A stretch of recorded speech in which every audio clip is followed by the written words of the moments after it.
In this video, we're going to find the domain of fractional function involving radicals, and thank you for sending me the picture of this problem. So here we have a fraction. So the same rule applies. The denominator, the bottom of the fraction cannot be equal to 0. So I'm going to write that rule down. And you notice that we also have a square root. And the radicand, what I circled in orange, that can't be negative. So I'm going to say that radicand has to be greater than or equal to 0. But now we have to think about this for a second. What I wrote down in orange, this applies in, just regular square root functions. This isn't a regular square root function. The square root is in the denominator, it's in the bottom of the fraction. So can it be equal to 0?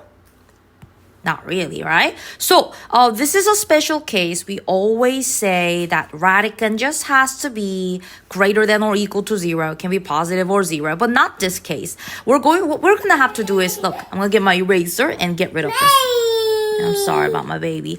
We're gonna say that this time the radicand has to be greater than 0. It can't be equal to 0 because it's in the bottom of the fraction. So take a look. What I'm gonna do is I'm gonna say 2. I'll say 2 plus x has to be greater than 0. Normally, we would say greater than or equal to 0. But you know why we're getting rid of that bar underneath, right? It's, that's the normal rule, but not this time. I'm going to subtract 2 from both sides. Subtract 2 from both sides.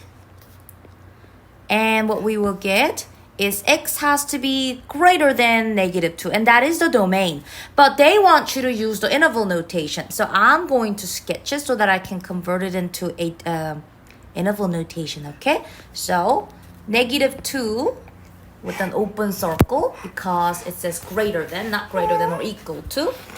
And I also say, because they said x is greater than, I'm going to the right.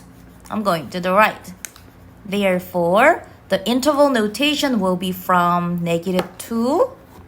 So if you keep on going to the right, we're going to positive infinity. So that is going to be the domain of this fractional function. Send me more examples. I will be more than happy to go over them for you, okay?